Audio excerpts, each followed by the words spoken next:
desde o começo da semana, nós estamos acompanhando o caso da idosa trocada pela Santa Casa de Ribeirão Preto após a morte dela. Pois bem, hoje também faleceu a outra idosa que foi dada morta por engano no final de semana. Gente, é isso mesmo. Eu vou ao vivo agora com o Guilherme Campos, que tem mais detalhes desse caso que beira o inacreditável. Ô Gui, conta pra gente, essa idosa que faleceu hoje, na verdade, é a idosa que o hospital matou, que morreu, né? Morreu de verdade agora, porque ela foi velada 2 vezes. A família chorou, comprou coroa de flores no final de semana e ela não tinha morrido. Mas agora, o hospital que matou ela no final de semana, né? Mas agora, realmente, a informação é que, infelizmente, a dona Neide não resistiu. É isso, Gui. Boa tarde. É isso, Valentim. Boa tarde para você, boa tarde a todos que acompanham o Balanço Geral. 2 velórios em 4 dias, Valentim. Essa é a situação. Então você imagina o sofrimento dessa família de Cravinhos, a família da Neide Rossi.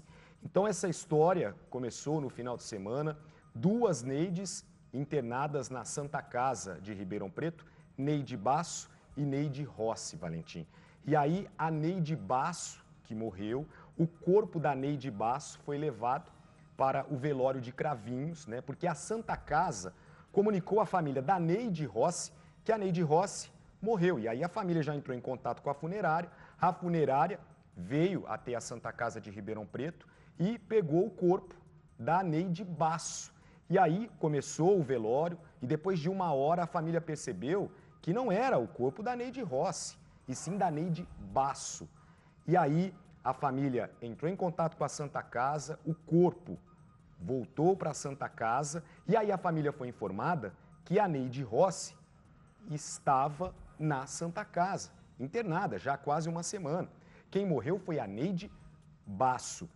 Então a Neide Rossi ficou internada lá na Santa Casa por cerca aí de 1 semana, né? Pouco mais de 1 semana, e ela morreu ontem. Então hoje acontece o velório da Neide Rossi, porque quem morreu, né, no domingo foi a Neide Basso. Então uma confusão, um erro que aconteceu na Santa Casa. Daqui a pouco a gente tem uma resposta da Santa Casa sobre isso.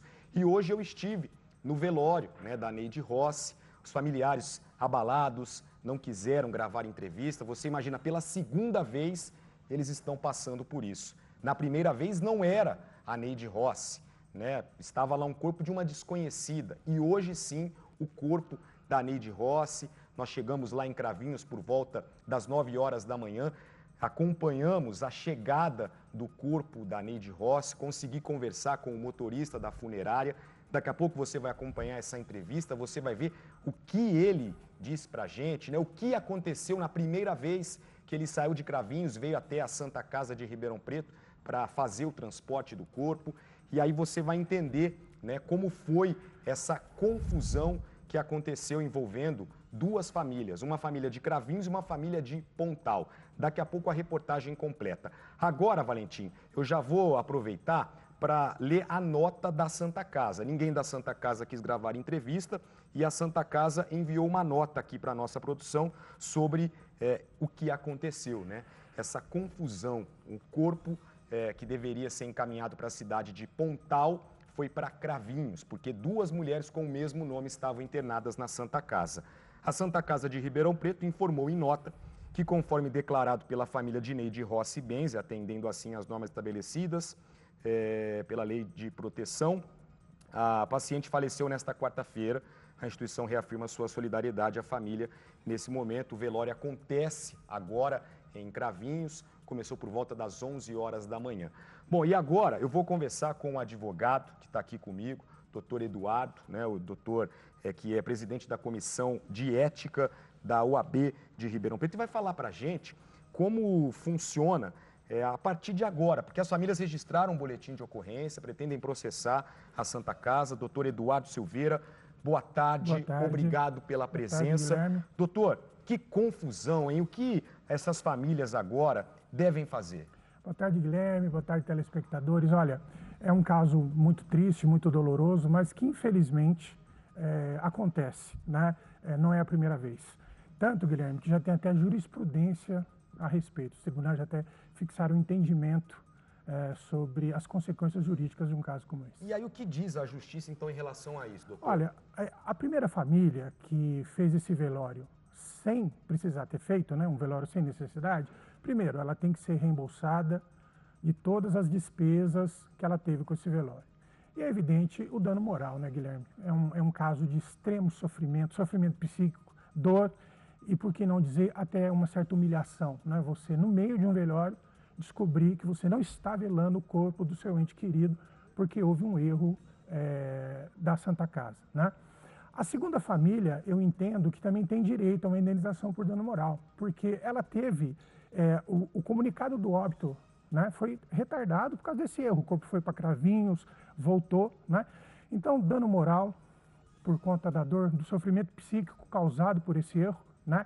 E o reembolso dessas despesas desse primeiro velório que não precisava ter acontecido. Agora, doutor, em relação à Santa Casa, que foi onde aconteceu o erro, o que pode acontecer com o hospital, com quem era responsável por isso e acabou confundindo ali os nomes, né, das pacientes? Porque a Santa Casa entrou em contato com a família de Cravinhos dizendo, ó, a Neide Rossi morreu e, na verdade, ela não morreu, né? Quem morreu foi uma outra Neide.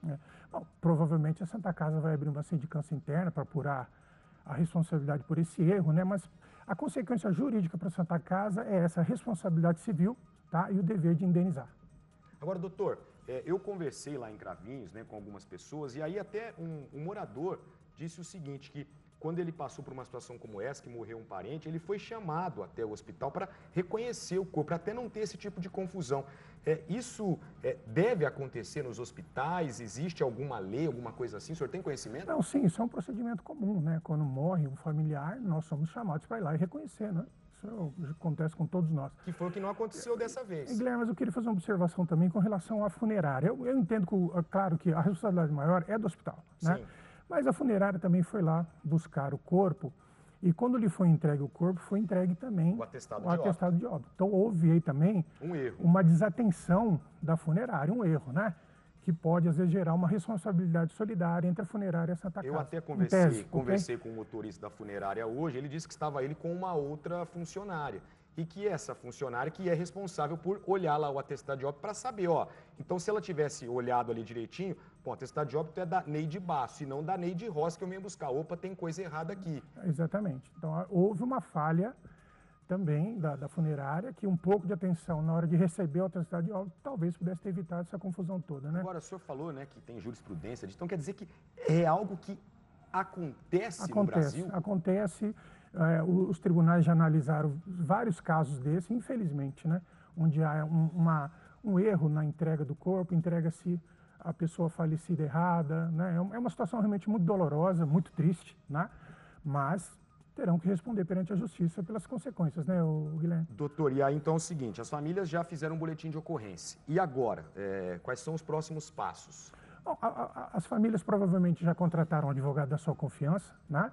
E agora é buscar na justiça essa reparação, né? Essa reparação moral, que está mais do que caracterizada, porque é um caso extremo, né, de sofrimento psíquico, né?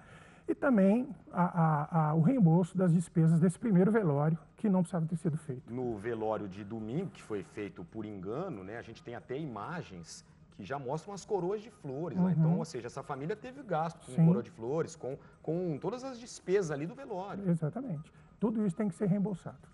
Doutor, muito obrigado pela entrevista. Nós vamos continuar acompanhando esse caso, né? A gente está em contato com as famílias. A família da Neide Basso, que foi a primeira idosa que morreu, né? Para a gente explicar de uma forma fácil, né?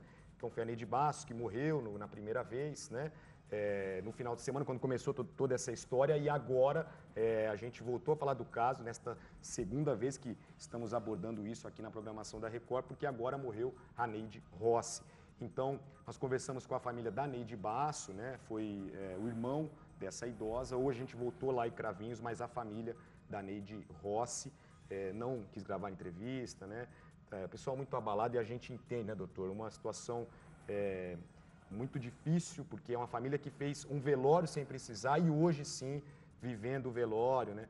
A gente mostrou lá o atestado de óbito e hoje é realmente o corpo da Neide Rossi, que saiu da Santa Casa de Ribeirão Preto e foi levado até o velório de Cravinhos. Então, doutor, muito obrigado. Valentim, o advogado está aqui à disposição. Se você quiser fazer alguma pergunta, a gente já repassa essa pergunta, porque é um caso que chamou a atenção de todo o Brasil, né? Então, são duas famílias, uma de Pontal, aqui na nossa região de Ribeirão Preto, a outra família de Cravinhos, e no meio disso tudo, a Santa Casa de Ribeirão Preto. Valentim. Olha, é importante reforçar então, viu, Gui? O advogado até orientou, agradeço o doutor aí por estar com a gente ao vivo falando aqui no Balanço Geral, mas é importante reforçar justamente isso, para as famílias que passam por esse luto, uma dor tremenda, você perdeu um ente querido, e aí o caminho agora, você vai fazer um segundo velório, tem as despesas daquele primeiro velório, que na verdade não era, né, da Neide de Pontal, mas era o corpo da Neide de Cravinhos. Então, o caminho que a justiça auxilia agora para que as famílias, eu quero reforçar, não tem dinheiro no mundo que pague, tá, o sofrimento dessas famílias em você receber o corpo de um parente, de um tio, de uma prima, de uma mãe, de uma irmã, você chorar em cima daquele caixão e depois falar, não, devolve o caixão que aqui não é o corpo e a pessoa está viva, né? Eu acho que passar por isso é uma coisa que nem em cinema, nem em filme a gente vê uma história como essa. Mas é importante o advogado reforçar, Gui, que existe agora um caminho, depois dessa fase do luto, de indenização, né? Como ele disse, tanto para o hospital quanto para as pessoas responsáveis, que agora têm que ser responsabilizadas, e as famílias que nos assistem agora têm que saber que têm direitos, né? Além de tantos deveres que nós temos no dia a dia, né, Gui? É verdade, Valentim. Doutor, o Valentim falou, né, que não tem dinheiro no mundo que pague o que essas duas famílias passaram aí nesses últimos dias. E aí, qual a orientação, doutor, para uma família que vai passar por uma situação como essa? Porque isso é algo que todo mundo vai viver, né, essa situação. E aí, qual a orientação? Então, de repente, quando o hospital entrar em contato e dizer, né, o seu familiar faleceu, o que a família deve fazer para evitar um negócio desse, doutor? Olha, bom, em primeiro lugar eu queria deixar desde já registrado minha solidariedade às famílias, né? Realmente um caso doloroso, né? Que seja feita a justiça, né? Seja apuradas as responsabilidades e feita justiça. Acho que o primeiro passo para evitar é aquele que nós falamos, né, Guilherme? Exigir o reconhecimento do corpo, não é? Isso. Acho que todos nós, eu passei por isso, meu pai faleceu e eu tive que ir até o morgue do hospital para reconhecer o corpo. Acho que esse é o primeiro ponto para evitar esse tipo de situação. E depois prestar atenção mesmo no atestado de óbito ali, ver se é o nome mesmo do seu familiar que está ali. É uma situação que não se espera. Você não espera que um hospital vai te comunicar o falecimento de um parente seu e vai trocar vai mandar o corpo um outro corpo, né? Uma outra pessoa. Então, acho que o principal é isso, olha, faleceu, eu quero exigir, eu quero reconhecer. Acho que isso é um ponto principal, né? Em alguns hospitais isso existe, em alguns hospitais não. Norma básica. Né? Nesse caso foi só a funerária. Vários hospitais é assim que funciona. É assim que funciona, vai à funerária, pega o corpo e ponto final. Exatamente. Doutor, obrigado pela entrevista. Obrigado, valeu. Valentim, eu volto com... Muito obrigado, nosso grande Guilherme Campos. Obrigado também, advogado. Toda orientação nessa hora é sempre muito bem-vinda, tá? E a gente fica claro, a gente estende essa solidariedade às famílias também. Obrigado, nosso grande Guilherme Campos. Já volta com mais detalhes também de outros casos.